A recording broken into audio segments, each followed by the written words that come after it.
반갑습니다. 한국금융개발원 강사 정문영입니다. 자, 이번 시간에는 유통관리사 13번째 시간으로 일단은 마케팅에 대해서 저희가 전반적으로 배우고 있는 도중에 일단 마케팅 믹스 포피에 대해서 조금 더 자세하게 살펴보고 또 상품의 관리 전략, 과연 상품들이 어떤 종류들이 있고 이러한 상품들을 어떻게 관리해야 되는지 한번 살펴보도록 하겠습니다.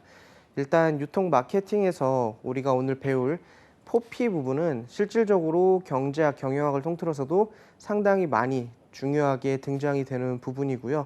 또한 각 내용들이 물론 이제 프라이스, 프로덕트, 플레이스, 프로모션 여러분들이 많이 들어봤던 일반적인 내용들로 역시 생각할 수 있지만 과연 시험에서 어떻게 출제가 되고 어떤 의도를 가지고 이 내용들이 유통관리사 내에서 등장을 하는지 그 부분에 조금 초점을 맞춰서 보시면 조금 더 도움이 되실 것 같습니다. 자, 그럼 오늘 하나씩 시작해 보도록 하겠습니다. 자, 일단 마케팅 포피 믹스라고 하면은 네 가지 프로덕트, 프라이스, 프로모션, 플레이스 이렇게 이야기를 합니다. 그래서 마케팅의 핵심적인 원칙 네 가지를 바로 마케팅 포피라고 이야기를 하고요. 각 스펠링이 P로 시작하기 때문에 포피라고 이름을 지어 놓은 겁니다. 자, 그래서 네 가지 단어로 설명이 되었지만 상당히 많은 의미를 함축하고 있습니다. 단순하게 프로덕트가 그냥 상품이다. 그리고 프라이스가 가격이다. 프로모션이 판매 촉진이다. 플레이스가 단순히 유통 경로나 판매 전략이다. 라는 의미보다는 그 안에서 조금 더 많은 내용들을 함축하고 있기 때문에 각각 하나씩 조금 살펴봐야 되겠고요. 또한 이제 프로덕트나 프라이스 부분에 있어서는 상당히 많은 전략들, 그러니까 실질적으로 소비자들이 마케팅에서 가장 영향을 많이 받는 부분들은 가격적인 부분, 즉 프라이스 부분이죠. 그리고 그 다음으로 또 많이 받는 게 프로덕트, 제품이 어떠한가, 어떤 차별성을 갖고 있는가, 나에게 만족감을 주는가 이런 것들에 대해서 어떠한 영향력을 가지고 이런 것들을 활용을 해야 되는지에 대해서도 조금 자세하게 알고 계실 필요가 있습니다. 그래서 실제로는 상당히 많은 의미를 함축하고 있다. 자, 그리고 포피믹스는 1960년대에 제롬 메카시 교수가 제안을 했습니다. 그래서 위에서 말씀드린 바와 같이 프로덕트, 프라이스, 프로모션, 플레이스 이렇게 네 가지 의미를 가지고 설명을 하고 있죠. 그래서 일반적으로 프로덕트 같은 경우는 상품 그리고 소비자에게 제공이 되는 서비스도 포함을 합니다. 하나의 대가를 받고 제공하는 것이기 때문에 제품과 서비스를 모두 프로덕트라 그러고요.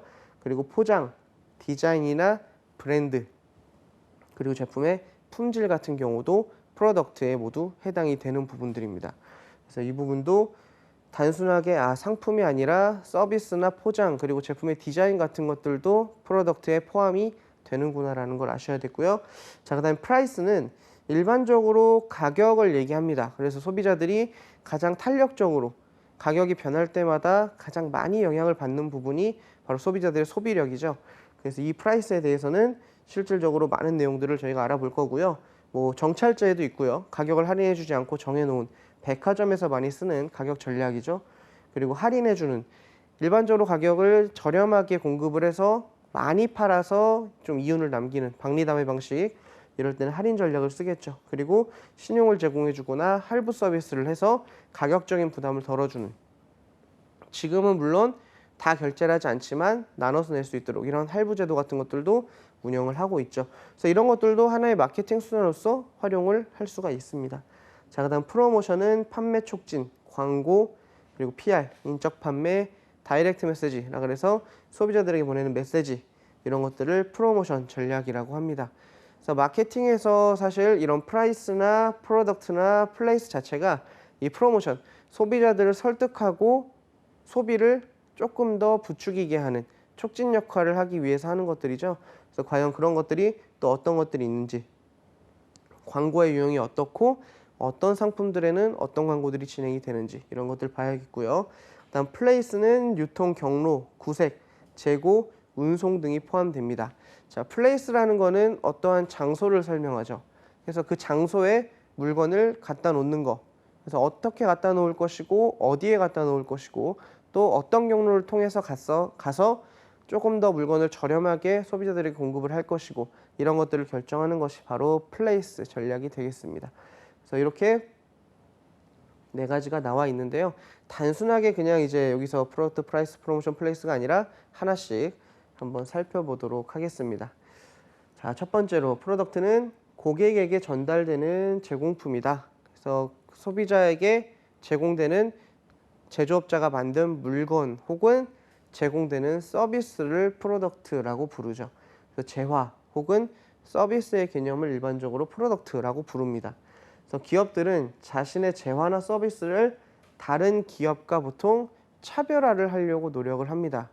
자, 모든 회사들이 유사한 기능의 제품을 만든다고 했을 때 우리가 이 기능을 가진 제품에서 조금 더 다른 회사와 다르게 만들 경우에는 소비자들의 선택을 더 많이 받게 되겠죠.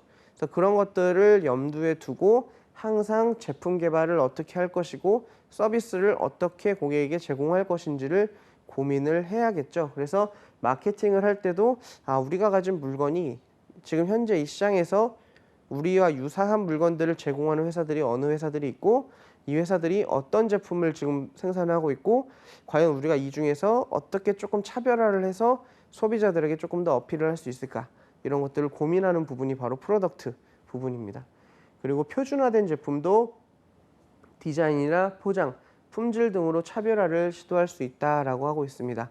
자, 아무리 시장에서 똑같이 이거는 이 물건은 이 정도 기능밖에 할 수 없어 혹은 이 정도 기능으로 쓰는 게 다야 라는 제품들도 사실상 그 포장을 어떻게 하느냐, 그리고 실제로 디자인을 어떻게 하느냐, 그리고 똑같은 기능을 하지만 품질을 어떻게 만드느냐에 따라서 소비자들에게 선택을 받을 수도 있습니다. 그래서 이러한 것들을 고민하는 게 바로 프로덕트의 한 분야다. 그래서 제품을 그리고 서비스를 제공할 때 과연 어떻게 다른 회사와 조금 더 다르게 차별화할 것인가, 그리고 이것을 고객들에게 어떻게 어필할 것인가, 바로 이 부분이 있는 프로덕트와 연관이 있는 부분이죠. 그래서 차별화를 할 때 물리적 차별화, 말 그대로 제품의 형태를 차별화하는 방법이 있는데요.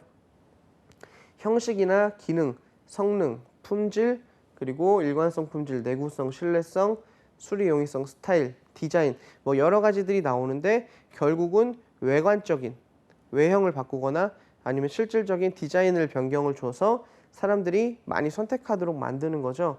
그래서 우리가 실제로 많이 그런 얘기들을 합니다. 애플의 아이팟 같은 경우 사람들이 처음에 시장에 등장했을 때 MP3 시장에서 상당히 많은 관심을 받았죠. 바로 디자인이나 혁신성 때문에 그런데요. 이런 것들을 가지고 고민하는 것이 바로 프로덕트다, 이렇게 얘기를 합니다. 자, 그리고 서비스를 차별화하는 방식도 있습니다.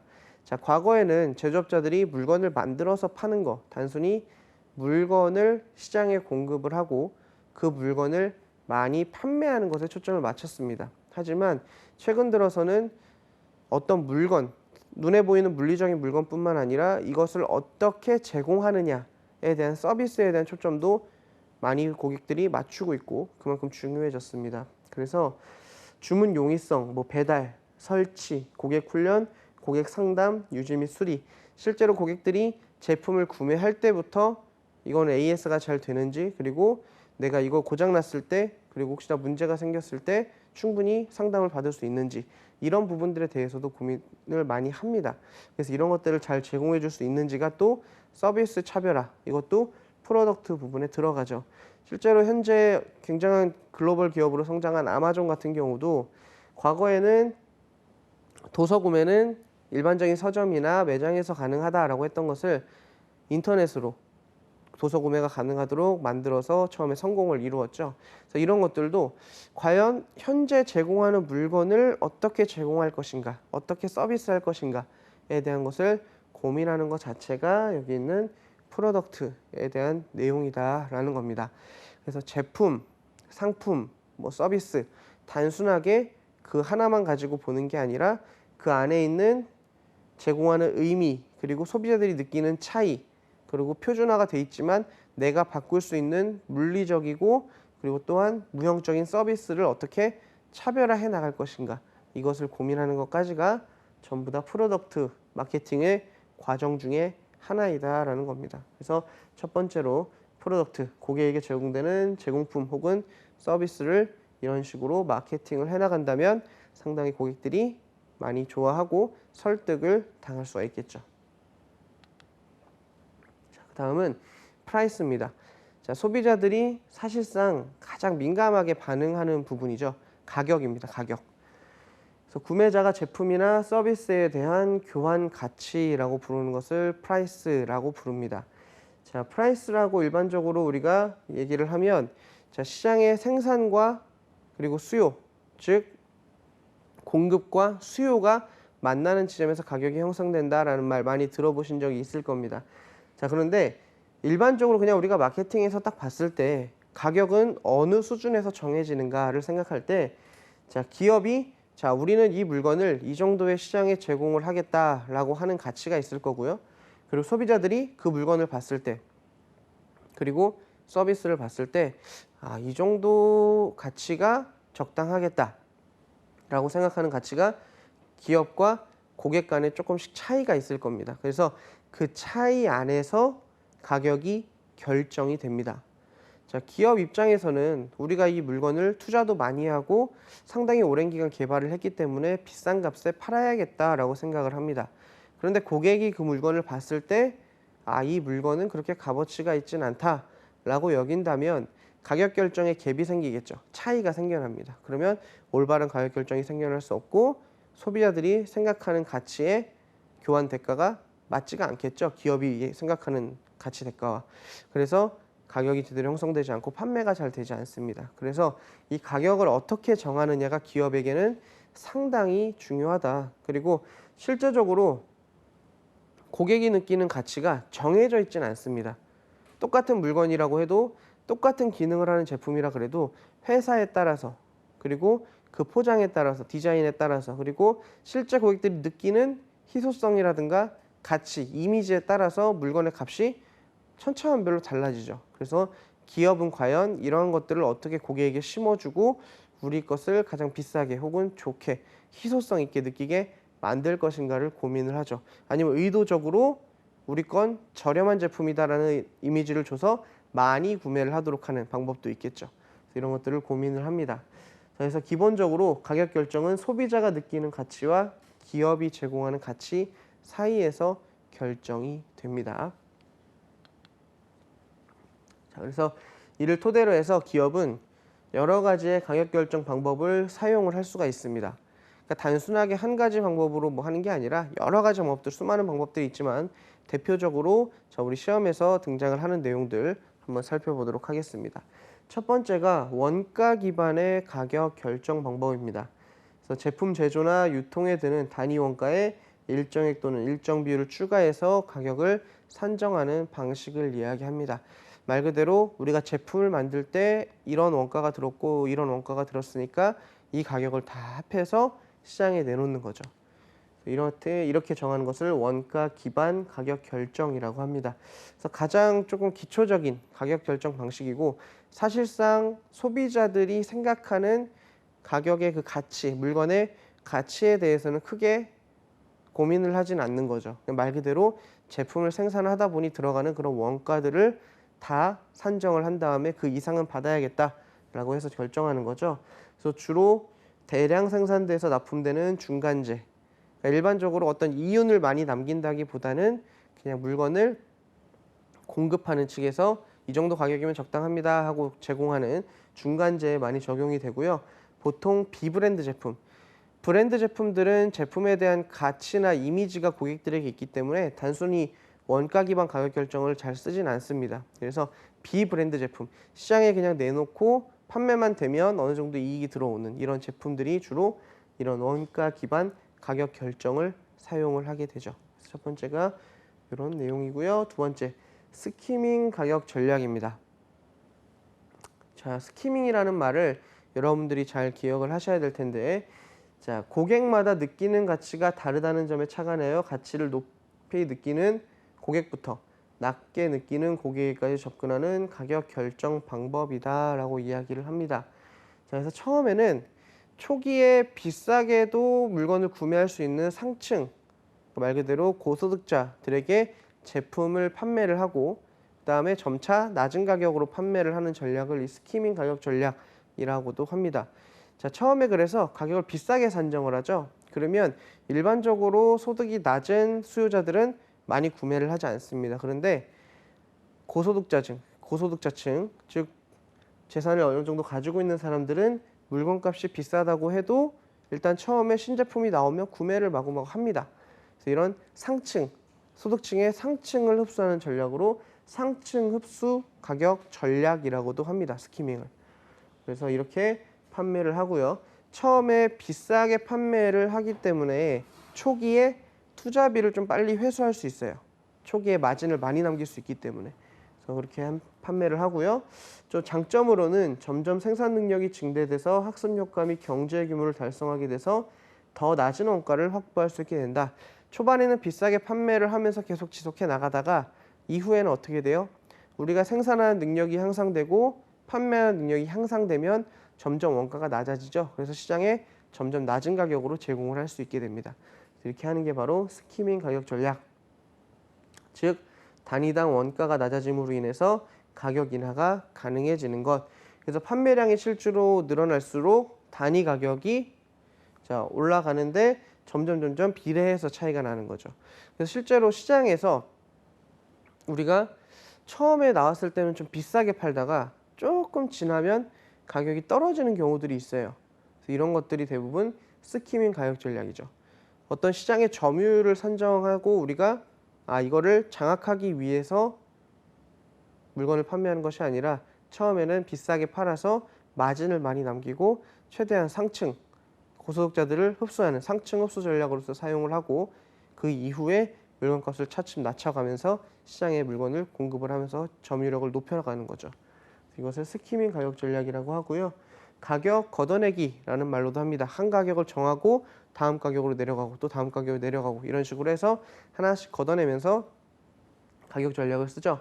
최초의 가격으로는 높은 가격을 매긴 다음에 시간이 흐름에 따라 점차 가격을 낮추는 것을 말하고요. 처음에 이제 우리가 많이 알 수 있는 게 영화가 개봉이 되고 딱 영화관에 등장을 하면 우리가 영화관에 가서 사람들이 돈 10,000원, 15,000원을 주더라도 일단은 봅니다, 영화를. 그죠? 처음에 영화가 새로 나왔기 때문에. 그런데 시간이 점차 지날수록 어떻게 돼요? 상영 기간이 끝나면 이제 DVD나 요즘에는 이제 IPTV라 그래서 TV에도 막 나오죠. 그러면서 가격이 점차 낮아집니다. 시간이 가면서. 그래서 최초에는 비싼 가격을 형성하고 있다가 시간이 지날수록 차차 가격을 걷어내죠. 그러면서 점점 낮은 가격으로 가는 거를 가격 걷어내기. 그래서 스키밍, 가격 전략이라고 이야기를 합니다. 그래서 보통 영화를 가장 많이 예를 드는데요. 처음에는 고급 서비스를 즐기기 위해서 그리고 새로 나온 거니까 비싼 값을 충분히 제공하지만 시간이 지날수록 가격을 하나씩 걷어내면서 저렴하게 판매를 하게 되는 전략이죠. 그래서 처음에 영화를 보러 오는 관객들을 통해서 사실 영화사는 대부분 이득을 그때 마진을 취하게 되죠. 이런 식으로 되는 게 바로 스키밍 가격 전략이다. 그래서 시험에서는 상층 흡수 가격 전략이라는 말로 등장을 많이 합니다. 그래서 처음에 고소득자층, 그래서 상층, 소득의 상층 부분을 처음에 흡수를 하고 마진을 많이 가져간 다음에 그 다음에 물건을 값을 내리는 이런 전략을 바로 스키밍, 프라이스 스키밍이라고 이야기를 합니다. 상층 흡수 가격 전략은 잘 기억을 해두시고요. 자, 그 다음은 침투 가격 전략입니다. 자, 페넌트레이팅 프라이싱이라 그래서 침투라는 말에서 여러분들이 조금 느끼실 수 있을 텐데 최대한 빠른 시간 안에 많이 퍼지는 게 요점입니다. 그래서 저가격, 처음에는 초기 가격을 시장에서 굉장히 낮은 가격으로 판매를 시작합니다. 그러면 대부분의 소비자들은 물건 값이 싸니까 다른 것보다 이 제품을 먼저 선택을 하게 돼요. 그러면 자연스럽게 시장의 점유율이 높아지게 됩니다. 그러면 점유율이 높아진 상태에서 다시 가격을 올리는 거죠. 이 가격 전략을 바로 침투 가격 전략이라고 이야기를 합니다. 목적은 시장의 점유율을 초기에 빠르게 확보하는 데 있습니다. 그래서 제품의 초기 가격을 수요와 공급에 따라 발생하는 가격보다 낮게 결정을 하고요. 판매량을 극대화하고 시장 점유율을 획득하는 것을 목표로 한다.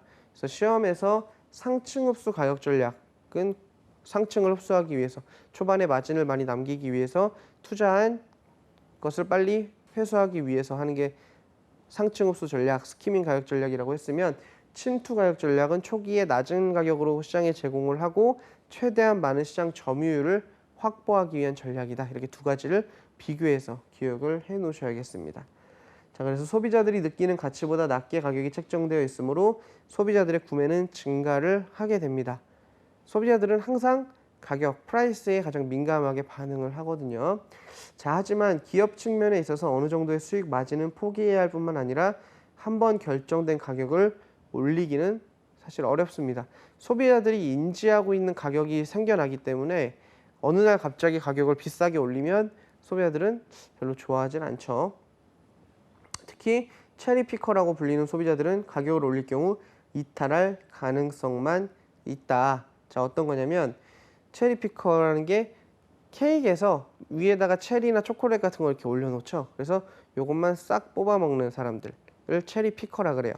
자, 어떤 뜻이냐? 자기 실속을 챙기는 소비자들, 자기의 이익을 딱 챙기는 소비자들을 얘기하고요.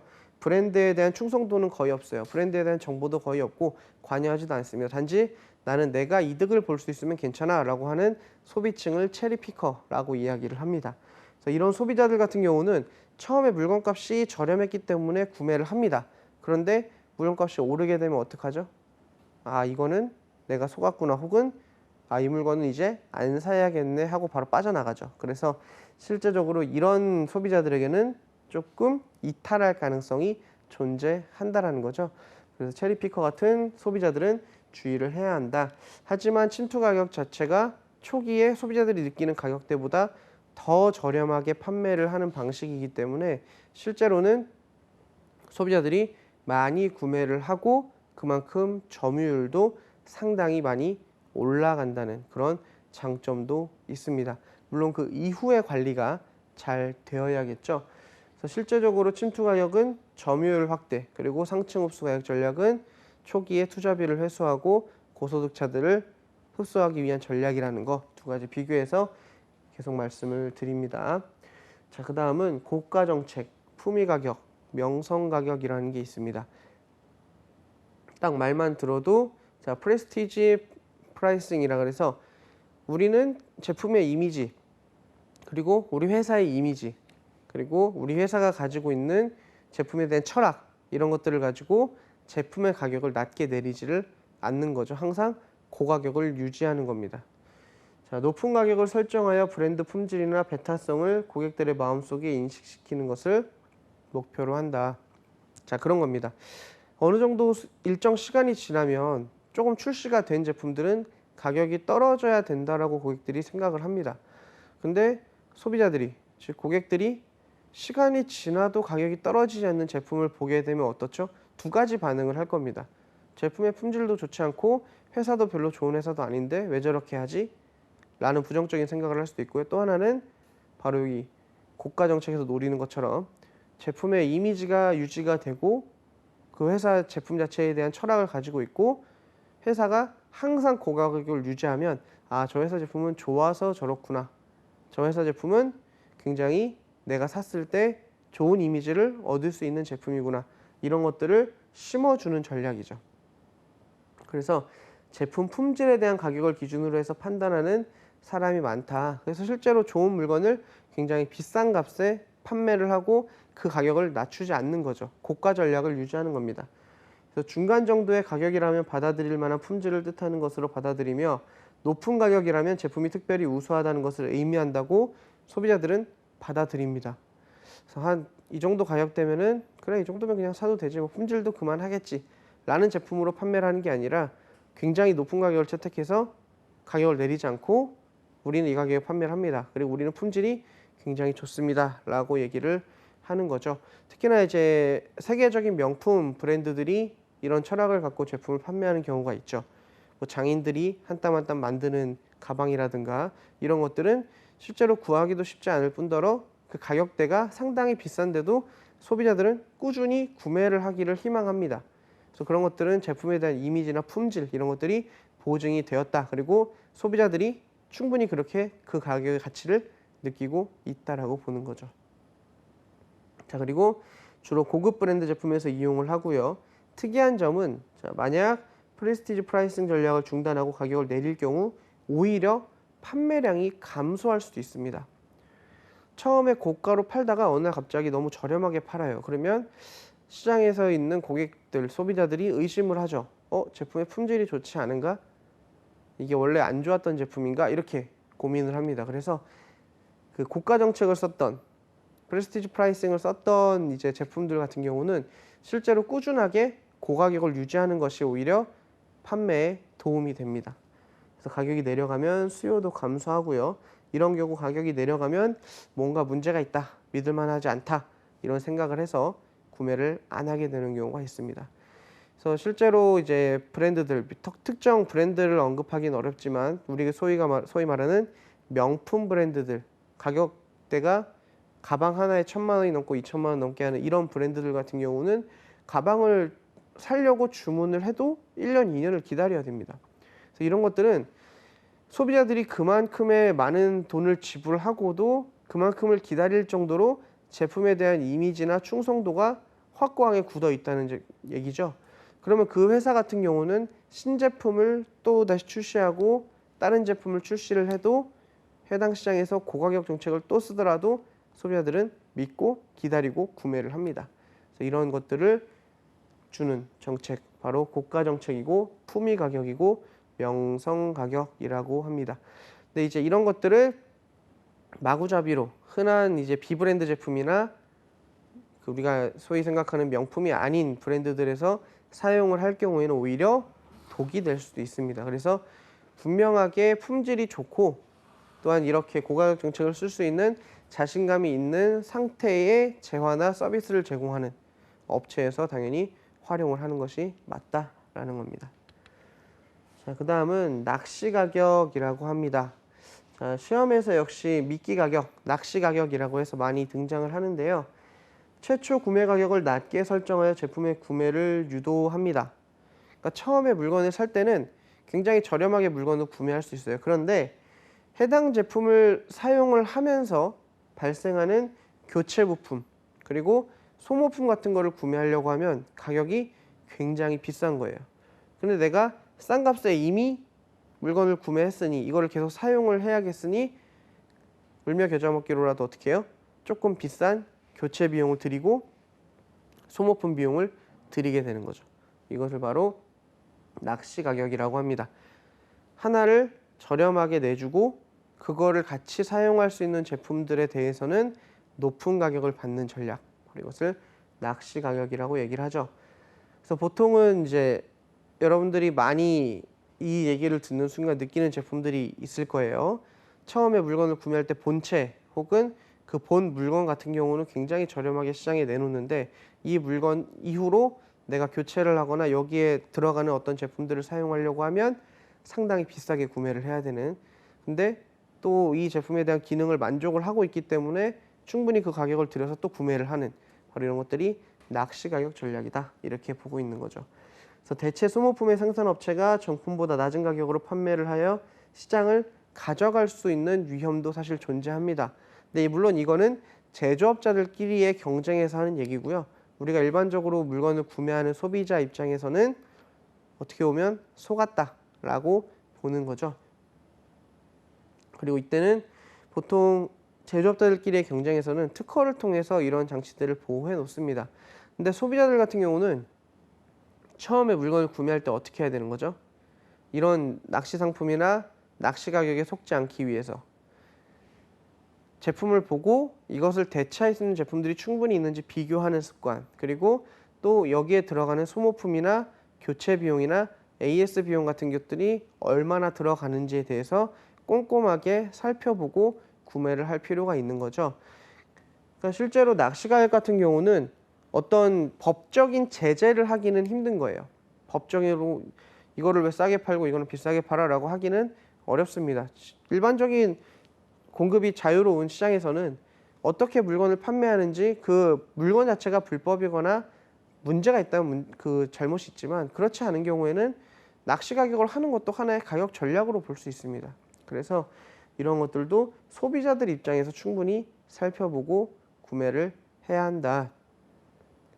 그래서 또 이런 경우가 어떻게 적용이 되냐면요. 우리가 상권에서 이 과목에 있는 상권 분석을 얘기할 때 사람들이 어떤 특정한 상권을 자주 찾는 곳이 있습니다. 뭐그 지역에 물건이 많다든가 가격이 저렴하다든가 이런 특징들이 있겠죠. 그래서 일단은 그런 점포들을 많이 넣어 놓고 사람들을 많이 끌어 모읍니다. 그런 다음에 그 주변 점포들도 막 이용하게 만드는 이런 것도 하나의 미끼 전략으로도 볼 수 있죠. 그래서 하여간 처음에 하나를 놓고 이걸 통해서 다른 부가적인 수익을 얻도록 하는, 혹은 소비자들이 선택을 할 수밖에 없게 만드는 이런 전략이 바로 낚시 가격 전략이다. 이렇게 알아두시면 되겠습니다. 시험에서는 보통 예문을 줍니다. 예문을 주고 이런 경우가 있다. 이런 경우가 있는데 이게 어떤 전략을 얘기하냐, 어떤 정책을 이야기하냐라고 묻습니다. 그러면 그때 낚시 가격이다. 혹은 영어를 좀 알아두시면 좋은데 캡티브라는 단어 있죠. 캡티브. 이 영어를 좀 기억을 해 놓으시고 저게 나오면 낚시 가격이구나. 이렇게 알아두시면 좋을 것 같습니다. 자, 그다음은 가격을 가지고 촉진 전략을 활용하는 경우들이 있습니다. 왜냐하면 소비자들이 반응을 많이 하기 때문에 그렇죠. 자, 프라이스 프로모션이라고 얘기를 하는데요. 가격을 가지고 하는 촉진 전략을 얘기합니다. 자, 일시적으로 가격을 낮추거나 리베이트를 제공하는 특별한 단기 거래 방식이 있다. 자, 우리가 리베이트라는 단어하고 이제 앞으로 리펀드라는 단어를 많이 듣게 되실 겁니다. 근데 리베이트와 리펀드의 차이를 조금 알고 계셔야 돼요. 우리가 일반적으로 리베이트를 제공한다라고 하면 그 자리에서 가격을 낮춰서 제공을 해주는 게 아니라 일단 가격 거래를 정해진 대로 한 이후에 영수증이나 구매 내역을 가지고 다시 일부 거래를 환급받는 걸 리베이트라고 부르죠. 이런 식의 거래를 리베이트라고 그러고요. 리펀드 같은 경우는 그 자리에서 현금 할인을 받거나 현금을 되돌려받는 행위를 바로 리펀드라고 이야기를 합니다. 그래서 일반적으로 리베이트 같은 경우를 많이 선호를 하죠. 처음에 가격을 무조건 낮춰서 리펀드를 해주는 것보다 리베이트를 통해서 특별하게 단기 거래를 해주고, 또한 쿠폰, 그리고 1+1과 같은 이벤트, 우리가 물건을 똑같은 값을 주고 구매를 하는데 2개를 구매할 수 있다, 3개를 구매할 수 있다 라고 하면 당연히 거기에 매력을 느끼겠죠. 그래서 쿠폰 제도 같은 거 아니면 1+1 같은 이벤트를 제공을 하는 것도 소비자들이 가격에 대한 민감도를 조금 떨어뜨릴 수 있는 방법이다. 자, 그리고 가격에 대한 수용 장벽을 낮춰서 일단은 써보도록 하는 것, 이것도 있는데요. 신제품을 출시하였거나 경쟁사의 고객을 끌어오고자 할 때, 재고를 처리해야 할 때 많이 이용하는 방식이다. 그래서 프라이스 프로모션 중에 대표적인 전략 중에 하나인데요. 초기에 시장에 내놓으면서 경쟁사들의 제품보다 훨씬 더 저렴하게 시장에 내놓는 겁니다. 그러면 일단은 경쟁사의 제품을 사용하던 사람들도 가격이 훨씬 저렴하기 때문에 해당 회사의 제품을 사용을 해봅니다. 그리고 만족하는 회사들은 원래 이전의 회사에 충성하지 않고 더 가격이 저렴한 이 회사에 충성을 한 고객이 되겠죠. 그래서 이런 식으로 끌어오는 방법, 그리고 재고가 많이 남았을 때도 재고를 빨리 처리하기 위한 거, 그리고 소비자들이 가격에 대해서 반응을 빨리 할 때 이럴 때는 저렴하게 시장에 내놓는 방법이 있겠죠. 또 그리고 자사의 고객이 빠져나가지 않도록 하는 역할도 한다라고 하는데, 고객들이 민감하게 생각하는 부분 가격, 그래서 가격을 저렴하게 꾸준히 공급을 해주면 소비자들이 빠져나가지 않도록 이렇게 할 수도 있죠. 또한 고객들이 프로모션 가격이 길들여지면 정상 가격에 구매하기보다 차후에 프로모션을 기다린다. 고객들이 프로모션 가격에 길들여지면 계속 저렴한 가격을 받아왔기 때문에 정상 가격에 구매하려고 하기보다 계속 낮은 가격에 익숙해져 있기 때문에 그 가격에 구매를 하려고 합니다. 그래서 처음에 프로모션 전략을 사용할 때 무차별적으로 그냥 막 저렴하게 주는 게 아니라 차후에 어떻게 가격이 형성될 것인지에 대해서도 생각을 하고 충분히 프로모션 전략을 활용을 해야 됩니다. 그래서 이런 여러 가지 전략들을 사용을 할 때 단순하게 그냥 내가 저렴하게 주니까 우리 회사로 오겠지 라는 개념보다 리베이트를 하든 1+1을 하든 또한 저렴하게 제공을 하든 소비자들이 이후에 우리 물건에 대한 이미지를 어떻게 갖춰갈 것인가에 대해서 장기적으로 조금 생각을 하면서 프라이스 프로모션을 사용해야 된다. 이렇게 보시면 되겠습니다. 네, 다음으로는 제품이나 서비스를 판매하거나 유통하는 지점을 뜻하는 플레이스에 대해서 한번 살펴보도록 하겠습니다. 자, 가격에 대해서 우리가 프라이스에 대해서 주로 알아봤는데요. 플레이스 같은 경우도 이제 해석을 하는 방법이나 그 차이에 따라서 사람들이 조금 여러 가지로 생각을 합니다. 근데 가장 쉽게 생각할 수 있는 것은 플레이스, 장소를 의미하기 때문에 유통 경로를 설정하는 것, 그리고 어디에서 어떻게 판매할 것인지에 대한 판매 전략에 대해 고민하는 것, 이것으로 조금 생각을 하시면 될 것 같습니다. 자, 처음에 고객들이 원하는 장소와 시간에 제품을 제공하는 것이 핵심이다. 당연히 소비자들에게 적합한 가격에 원하는 시간대에 제공해 주는 거 중요하죠. 그래서 과연 어떤 식으로 유통 경로를 설정할 것인가가 플레이스의 요점이고요. 최근에는 마켓 채널이 굉장히 다양해집니다. 그리고 효과적으로 이것을 운용했을 때는 상당한 매출을 가져가지만 다양한 매출 채널, 이 마켓 채널을 관리하지 못할 때는 상당히 큰 손해가 생길 수도 있죠. 그래서 이 플레이스에 대한 중요성이 상당히 커지고 있다. 자, 그리고 기업은 자사의 제품이 어디서 어떻게 고객들에게 노출되는지, 제품의 이미지가 중요한 회사 같은 경우는 아무 곳에서나 제품이 보이면 안 되겠죠. 말 그대로 아무 곳에서나 아무 소매점에서나 팔리면 안 됩니다. 그리고 사실 그런 것이 상관이 없고 무조건 점유율을 높여야 되는 경우에는 어느 곳에서든지 팔릴 수 있도록 관리를 해야 되죠. 그래서 이런 것들을 관리하는 것이 바로 플레이스다. 그래서 실제로 제품이나 서비스가 어느 곳에서 판매되는지, 그리고 그것을 판매하기 위한 유통 경로가 어떻게 되는지가 바로 플레이스 전략이다 라고 보는 겁니다. 그래서 최근에는 소비자들이 이 플레이스의 역할이 조금 이제 미비하다고 보는 게, 전자상거래가 많이 발달을 하고 손쉽게 뭐 스마트폰이라든가 컴퓨터를 가지고 물건을 구매할 수 있는 마켓 채널이 열려 있습니다. 그래서 과거보다는 이제 어떤 오프라인적인 그리고 물리적인 공간에 대한 신경은 조금 덜 써도 되지만, 실제로 물건을 관리하고 판매하는 사람들은 이제 온라인 채널을 관리하는 게 상당히 중요해지고 있는 환경으로 변화가 되고 있습니다. 그래서 실제 유통관리사 4과목인 유통정보에서도 이런 전자상거래에 대한 얘기들을 많이 합니다. 플레이스에 대한 내용 간단하게 좀 기억을 하시면 되겠고요. 프로모션 같은 경우도 앞서서 계속 반복을 했습니다. 판매 촉진 전략이죠. 쉽게 설명하면 고객들을 설득시키는 과정을 바로 프로모션이라고 이야기를 합니다. 그래서 광고, 판매 촉진, PR, 인적 판매, 다이렉트 마케팅 등의 활용이 포함되어 있다. 그리고 일반적으로 광고도 신문 광고도 있고 TV 광고도 있고 인터넷 광고도 있고 상당히 종류가 많죠. 과연 우리 제품이 어느 광고에 가장 적합한지를 판단을 하고 찾아서 그것을 관리할 방법이 필요하다. 그리고 프로모션이라는 게, 촉진을 한다라는 게 설득이라고 제가 계속 말씀을 드리잖아요. 이 설득이라는 것은 고객과의 관계가 상당히 중요합니다. 그래서 프로모션 전략 같은 경우는 고객과의 관계 관리를 어떻게 할 것인지, 우리 제품을 사용하는 소비자와 우리가 어떻게 커뮤니케이션을 해나갈 것인지가 프로모션 전략에도 상당히 많이 들어가 있습니다. 그래서 인적 판매를 하거나 다이렉트 마케팅, 우편을 하거나 전화를 하거나 이런 것들이 다 관계를 형성해 나가는 과정이죠. 이런 프로모션 전략들도 실제 기업들이 많이 활용을 하고 있죠. 아무리 온라인 마켓이 증가하고 전자상거래 시장이 커진다고 해도 이 오프라인에 대한 중요성, 관계 형성에 대한 중요성은 사라지지가 않죠. 그래서 이 관계 형성 커뮤니케이션을 어떻게 하면 온라인으로 가져올 수 있을 것인가가 기업들의 최대 화두가 되고 있습니다. 그래서 프로모션, 결국은 고객들을 설득하는 과정, 다양한 광고 전략, 그리고 고객과 관계를 맺는 커뮤니케이션 전략이 바로 프로모션이다. 이렇게 기억을 하시면 되겠습니다. 자, 그러면 우리가 앞에서 봤던 4가지 전략을 가지고 상품들을 관리할 텐데요. 도대체 우리가 흔히 얘기하는 상품이라는 게 무엇인가? 자, 간단하게 말씀드리면 소비자의 필요와 욕구를 충족시키기 위해 시장에 제공되는 욕구 충족의 수단이다.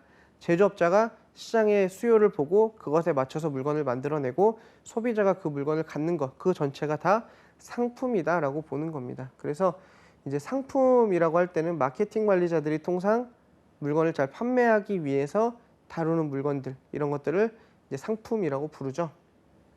그래서 최근에는 소비자들이 상품이 제공하는 기능뿐만 아니라 그것이 가져다주는 심리적인 만족감, 이런 것들을 상당히 중요시하면서 상품을 어떻게 다룰 것인가가 상당히 중요해지고 있습니다. 개성들이 너무나 다양해지고 시장에서 똑같은 물건으로 공급이 됐을 때는 선택을 받지 못하기 때문에 상품에 대해서도 어떻게 하면 마케팅 수단으로서 활용을 하고 심리적인 수단을 어떻게 만족감을 줄 것인가, 그리고 상품의 배달이나 설치, 품질 보증 이런 지원 서비스들도 상당히 많이 신경을 쓰고 있습니다. 자, 그리고 실제로 기능적인 속성과 상징적인 속성을 결합을 해서 소비자의 욕구를 충족시키기 위한 게 상품이라고 말씀을 드렸고요. 그 상품들의 종류가 대부분 소비재죠. 자, 소비재인데요. 편의품, 선매품, 전문품, 비탐색품으로 이루어져 있습니다. 우리가 편의품, 그리고 전문품, 선매품은 앞서서 1과목, 2과목에서 계속 살펴봤습니다. 편의품 같은 경우 일반적으로 우리가 일상생활에서 구매해서 사용하는 제품들, 쉽게 얘기해서 편의점에 판매하는 제품들이 편의품이죠. 그리고 선매품 같은 경우는 소비자들이 비교하고 물건을 구매하는 제품들, 선별적 구매를 하는 제품을 바로 선매품이라 그랬죠. 중간대 가격 정도. 그리고 전문품은 가격이 비싸도 내 필요에 의해서 물건을 무조건 구매하는 거, 전문품이고, 비탐색품은 찾아보지 않아도 충분히 구매를 쉽게 할 수 있는 걸 얘기합니다. 자, 그래서 간단하게 보시면 편의품은 많은 시간이나 노력을 들이지 않고도 구매할 수 있는 제품, 가격이 그렇게 크지 않습니다. 그리고 충동구매 제품들이 많아서 광고나 판촉 활동에 영향을 많이 받아요. 우리가 편의점 갔을 때 어떤 피켓을 보고 물건 좀 이것도 살까? 이렇게 하는 것들이 바로 충동구매 제품이죠. 그리고 선매품은 선별적 구매를 하는 제품들, 가격이나 품질, 스타일 이런 것 등에 대한 정보를 수집하고 최종적으로 비교를 해서 구매하는 제품, 이게 바로 선매품이었습니다. 그래서 중간대 가격, 가전제품, 의류 같은 것들이 주로 대상이었죠. 자, 그리고 전문품은 소비자가 강한 상표 충성도 및 관여도를 지닌 제품을 얘기합니다. 그래서 제품 자체가 가격이 비싸더라도 나는 내가 필요하니까 구매를 한다. 그래서 상권 범위도 상당히 넓다 그랬죠. 소비자들이 먼 거리도 이동해서 구매를 합니다. 자, 그리고 비탐색품 같은 경우는 소비자가 잘 모르는 제품이나 서비스, 그러니까 보험이나 상조, 우리 주변에 항상 있지만 알려줘야지 않은 거예요. 그래서 보험이나 상조 상품 같은 것들, 우리가 주변에서 항상 있고 이용을 하고 있지만 정확한 내용을 잘 모르는 제품들, 그러니까 알고는 있지만 탐색은 하지 않는 제품들, 이런 걸 바로 비탐색 제품이라 그러죠. 그래서 보험이나 상조 같은 것들, 이런 것들은 소비자가 잘 몰라서 서비스를, 그리고 제품을 설명을 해줘야 하는 제품들, 이렇게 구분을 합니다. 이런 것들을 다 일반적으로 소비재라고 부르죠. 사람들이 물건을 구매하는 제품들, 이렇게 의미를 합니다. 자, 그 다음에 두 번째가 산업재인데요. 자, 소비재 같은 경우는 우리가 많이 들어서 알고 있습니다. 그런데 산업재는 소비재와 달리 최종 소비자가 아닌 제품 생산을 위해 제조업자끼리 수요와 공급을 하는 제품을 이야기를 한다. 그러니까 우리가 일반적인 소비자 입장에서는 사실상 보기 힘든 제품이고요. 물건을 만드는 그 제조업자들끼리 물건을 구매하는 경우죠. 이런 것들을 산업재라고 합니다. 그래서 최종 소비재를 만들기 위해 소비되는 파생 수요의 개념이다. 그리고 생산자와 소비자 간의 직접 거래가 많이 이루어진다. 그러니까 우리 소비자들이 구매하는 게 아니라 생산자와 생산자끼리. 그러니까 저기에 있는 소비자는 물건을 또 다르게 만드는 생산자가 물건을 구매하니까 소비자가 되는 거죠. 그리고 산업재 시장의 구매자는 전문적 구매를 하며 보통 대량 구매를 합니다. 나중에 이제 산업재에 대한 문제가 나왔을 때 물건을 단순하게 조금씩 구매를 하는 우리 일반적인 고객들에 비해서 산업재 고객들은 한 번에 대량으로 물건을 구매를 하죠. 자, 그리고 산업재 구매자는 소비재 구매자에 비해 상품에 대한 전문 지식이 상대적으로 높습니다. 당연히 그 물건을 다루고 물건을 만드는 사람들이기 때문에 물건에 대한 전문 지식이 높고요. 소비재 구매의 경우보다 계획적이고 합리적인 구매를 합니다. 물건을 대량으로 구매해야 되고 주기적으로 혹은 계획에 맞게 구매를 해야 되기 때문에 이런 식으로 합리적인 구매가 이루어지죠. 이런 제품들이 바로 산업재, 이렇게 보시면 되겠습니다. 자, 그래서 상품 관리가 어떤 의미를 갖느냐. 자, 소비자에게 보다 나은 상품을 제공하기 위하여 입점 상품의 품질 관리와 적정 재고 유지를 위한 제반 활동을 이야기한다. 그리고 상품 재고 통제뿐만 아니라 통상 재고 통제의 영역을 초월해서 상품의 매입, 디스플레이, 판매 가격 설정, 판매 촉진, 판매 등의 전체 기능들을 다 포함해서 상품 관리라고 한다. 자, 그러니까 우리가 물건을 들여와서부터 이 물건을 어떻게 배치를 하고 소비자들에게 설명을 하고 판매를 하고 이것을 어떻게 관리하는 이 분야 전체가 다 상품 관리이다. 그리고 이 상품 판매하는 상품뿐만 아니라 가지고 있는 재고를 관리하는 부분, 이것도 상품 관리의 한 부분이구나. 이렇게 볼 수 있다는 거죠. 자, 그리고 현대 점포 경영, 그중에서도 특히 소매업 경영에서 상당히 중요한 역할을 갖는다. 그러니까 말 그대로 소비자들을 만나서 물건을 판매하는 이런 소매점들의 영역에서 상당히 중요하다는 거죠. 그리고 상품 관리는 판매 업무와 같이 동적인 개념이 아니라 판매 관리가 동적이라고 한다면 상품 관리 자체는 좀 정적인 업무입니다. 말 그대로 들어온 물건을 그냥 정리하는 정도로 보는 거죠.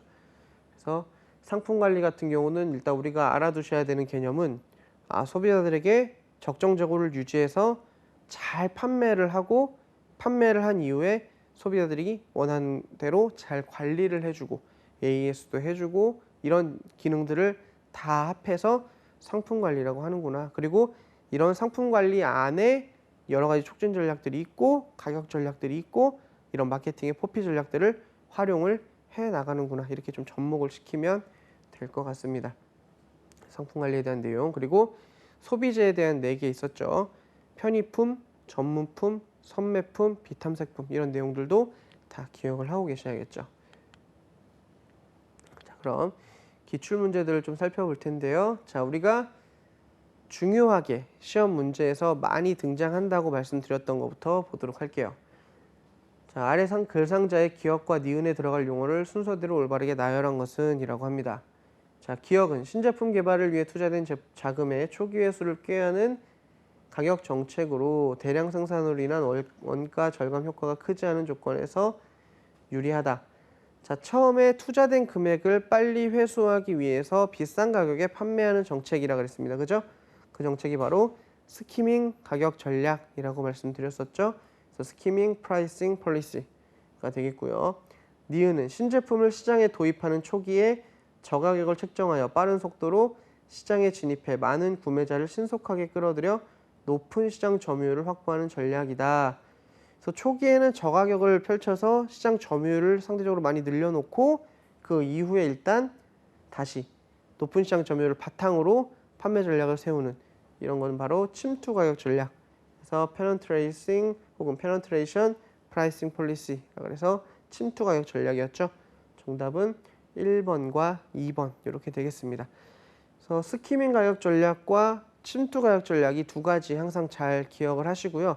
보통은 비교를 하는 문제가 출제되기도 하고 이런 식으로 지문을 가지고 골라내는 문제가 나오기도 합니다. 또한 실제 문제 기출문제에서도 영어로 이렇게 나왔죠. 그래서 스키밍이라는 단어와 페넌트레이션이라는 단어, 상층 흡수 그리고 침투, 페넌트레이션 단어를 기억을 해놓으시고 문제 나왔을 때 어떤 가격 전략이구나 라는 것을 비교해서 골라낼 수 있도록 연습을 해두시면 되겠습니다.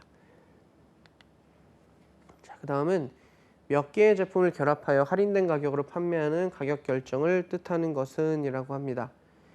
자, 여러 가지 제품을 결합을 합니다. 그래서 싸게 팔아요.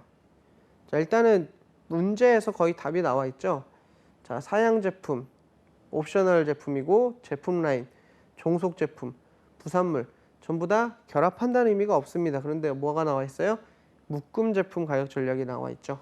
그래서 프로덕트 번들 프라이싱이라고 합니다. 보통 번들링이라 그러죠. 이렇게 묶어 놓는 거. 그래서 여러 가지 상품들을 보통 네트워크 상품들이라 그러죠. 하나를 쓰면 또 하나를 같이 사용하게 되는 제품, 아니면 하나가 있으면 또 같이 쓰면 좋은 제품들, 이런 거를 묶어서 혹은 비슷한 종류의 물건들을 묶어서 할인된 가격으로 판매를 하는, 한 번에 판매할 때 여러 개가 판매되기 때문에 판매자 입장에서는 조금 저렴하게 판매하더라도 매출량이 늘어나는 증가 효과가 있고, 물론 이익은 조금 줄겠지만 매출인 그만큼 박리담의 형식으로 많이 판매가 될 수 있죠. 굉장히 좋은 전략으로 묶음 제품 가격 전략이라고 합니다. 그래서 프로덕트 번들 프라이싱이라고 했는데 보통 번들링이라고 해도 상관이 없겠죠. 그래서 정답은 5번 묶음 제품 가격 결정 이렇게 되겠습니다. 자, 그 다음은 다음에서 서술하는 가격 결정 방법은 무엇인가 라고 했습니다. 기본 제품인 면도기, 뭐 프린터 이런 것들과 자, 종속 제품. 원래 해당 제품에 대해서 따라오는 제품들을 얘기하는 거죠. 이러한 종속 제품을 함께 생산 판매하는 제조업체는 기본 제품에 대해서는 저가격을, 그리고 종속 제품에 대해서는 고가격을 책정하는 가격 전략을 사용한다라고 합니다. 자, 처음에 주는 제품은 저렴하게 판매를 해요. 그런데 이 제품을 함께 사용해야 되는 종속 제품들, 이 제품의 교체가 필요한 제품들 혹은 어떤 수리가 필요한 제품들, 이런 것들은 비싸게 판매를 하는 겁니다. 그래서 전체적인 이윤의 마진을 맞게 보는 거죠. 그래서 이런 전략을 뭐라 그러냐? 바로 캡티브를 찾으시면 되죠. 캡티브, 노획 가격 결정이라고도 합니다. 노획 가격 결정 혹은 뭐 미끼 가격 결정, 낚시 가격 결정, 이런 식으로 얘기를 합니다.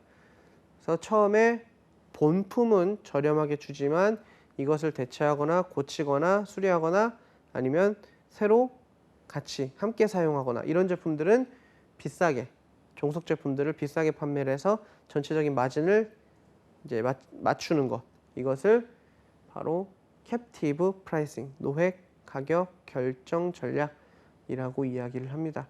실제로 우리가 구매하는 면도기나 프린터도, 프린터의 잉크 같은 경우도 이런 경우 때문에 고민하는 경우가 많죠. 이런 것들을 캡티브 프라이싱이라고 부릅니다. 다음 사례의 H백화점이 A 상품에 수행한 가격 결정 방식은 무엇인가? 자, 최근 H백화점은 고객 유인을 목적으로 유명 브랜드 A 상품에 대한 대폭적인 가격 인하를 단행하여 여타 상품의 판매 증진을 도모하고자 하였다라고 합니다. 자, 처음에 고객 유인을 목적으로 대폭적인 가격 인하를 했어요. 그러니까 말 그대로 우리가 그렇게 팔면 안 되는데 소비자들을 끌어들이기 위해서 물건값을 저렴하게 판매한 거예요. 그리고 여타 상품의 판매 증진, 일단은 불러놓고 그 다음에 다른 상품들도 일단 왔으니까 구매를 하겠지 해서 하는 전략. 이것은 자, 노획 가격이 아닙니다. 노획 가격은 종속 제품에 대한 거고 바로 손실 유도, 로스 리더 프라이싱이라고 합니다. 일부 품목에 대해서 손해를 좀 보더라도 이거를 좀 저렴하게 팔아서 이거를 구매하러 오는 사람들이 다른 제품도 구매할 수 있도록 하는 전략. 이게 바로 손실 유도 가격 결정이라고 합니다. 영어로 로스 리더라고 부르죠. 그래서 실제 시험에서는 손실 유도라는 말보다는 로스 리더라는 말이 많이 등장을 했습니다. 손실 유도, 내가 고객을 불러들이기 위해서 정말 저렴하게 판매를 하겠다. 그럼 소비자들이 몰려옵니다. 그러면 그 제품만 구매하는 것이 아니라 그 제품을 구매한 이후에 여타 제품들을 함께 구매하는 효과가 일어나죠. 이런 것들을 손실 유도 가격 결정이라고 이야기를 합니다. 그래서 일반적으로 노획 가격 결정은 아까 설명드린 대로 종속 제품에 대한 가격을 비싸게 하는 거고요. 이번에 있는 단위 가격 결정은 물건의 값을 단품으로 판매하는 것이 아니라 단위 단위로 판매를 하는 거죠. 정해놓은 단위, 유닛 단위로 판매를 하는 겁니다. 그래서 한 번에 많은 제품이 팔릴 수 있죠. 대신에 가격 결정을 저렴하게 하거나 비싸게 하거나 어떻게 하는지에 따라서 판매량의 변화가 좀 많이 있을 수 있습니다. 자, 4번의 이원 가격 결정은 소비자들이 가격을 결정할 때 여러 가지 가격 폭이 있으면 고민을 많이 합니다. 그래서 저렴하고 비싼 것, 거의 대부분 이렇게 두 가지 정도로 결정을 해서 가격을 나눠 놓습니다. 그러면 소비자들이 왔을 때 비싼 걸 사지 않더라도 저렴한 거라도 구매해서 가도록 하는, 소비자들의 고민을 좀 덜고 소비자들이 두 가격 사이에서 하나는 선택하도록 하는 이원 가격 결정을 투파트 프라이싱이라고 이야기를 합니다. 자, 그리고 묶음 가격은 말 그대로 제품들을 한데 묶어서 판매를 하는 거, 번들링이라고 그랬죠. 그래서 프라이스 번들링, 묶음 가격 결정이라고 이야기를 합니다. 이런 게 일단 여기서 쓰는, 백화점에서 쓰는 전략은 우리가 손실을 감수하고라도 사람들을 끌어들이겠다. 그래서 이 이외 제품들을 판매하겠다라고 하는 거는 로스 리더 프라이싱입니다. 자, 가격 전술과 내용이 가장 옳지 않은 것은 자, 4번에 보시면 묶음 가격 전술이라고 그랬어요. 우리가 상품을 묶음 단위로 제공을 하는 게 바로 묶음 단위였는데 묶음 가격 전술이었죠. 번들링이라고 했었죠. 상품 단위당 이익을 높이기 위해 상품을 큰 묶음 단위로 제공하는 가격 전술. 자, 번들링이라고 했을 때는 가격의 판매량을 높이기 위한 거지 이익을 높이기 위한 게 아니었죠. 묶어서 판매를 하기 때문에 저렴하게 판매를 해야 소비자들이 선택을 합니다. 그래서 상품 단위당 이익은 낮추지만 판매량은 증가시킬 수 있기 때문에 선택하는 방법이 바로 묶음 가격이다. 프라이스 번들링이었다. 그래서 그것을 설명하기 위해 나온 문제죠. 묶음 가격에 대한 얘기들이 많이 나오죠. 그래서 굉장히 쉬운 내용 같지만 문제에서 역시 말을 조금만 이상하게 해놓으면 또 어려운 문제로 바뀌죠. 자, 3번 같은 경우 보시면 명성 가격 전술이 뭐였죠? 실제로 상품의 고품질과 높은 명성을 상징적으로 나타내기 위해 고가격을 설정하는 게 바로 명성 가격 전술, 그리고 고가격 정책이었죠. 자, 5번에 보시면 가격대 전술이라는 것도 있습니다. 상품 계열별로 취급 상품들을 몇 종류의 가격대로 묶어 가격을 설정하는 전술. 그러니까 여러 가지 가격대를 놓고 있으면 소비자들이 고민을 많이 하니까 제품군에 따라서 가격대를 묶어서 판매를 하는 거죠. 그럼 소비자들이 조금 더 빠르고 많이 선택할 수 있도록 하는 방식을 가격대 전술이라고 이야기를 합니다. 그래서 전체 내용을 좀 정리를 해보면 일단 마케팅의 포피 전략 4가지에 대해서는 기본적으로 잘 아셔야 되는데 그중에서 시험에 가장 많이 등장하는 것은 바로 프라이스, 가격 전략이라는 거 기억을 하시고요. 또한 제품에 대한 특성들 여러 가지 있었습니다. 또 소비재, 그리고 소비재와 산업재 2가지로 구분을 했고 소비재에서도 편의품, 전문품, 비탐색품 이런 것들을 이야기를 했었습니다. 각각의 내용들을 다 기억을 하셔야 되고요. 실제 내용이 그렇게 어렵지는 않아요. 그런데 문제에서 등장을 할 때 조금씩 말을 꽈서 놓는 것들이 있습니다. 그래서 정확하게 개념을 인지하시고 항상 말씀드리지만 1, 3 과목 같은 경우 유통관리사 2, 4 과목은 내용을 정확하게만 알고 있으면 맞출 수 있지만 1, 3 과목 같은 경우는 내용을 이해하고 계셔야 문제를 충분히 맞출 수 있기 때문에 잘 준비하시면 되겠습니다. 자, 오늘 강의는 여기까지 진행하도록 하겠습니다. 저는 한국금융개발원 강사 정문영이었습니다. 감사합니다.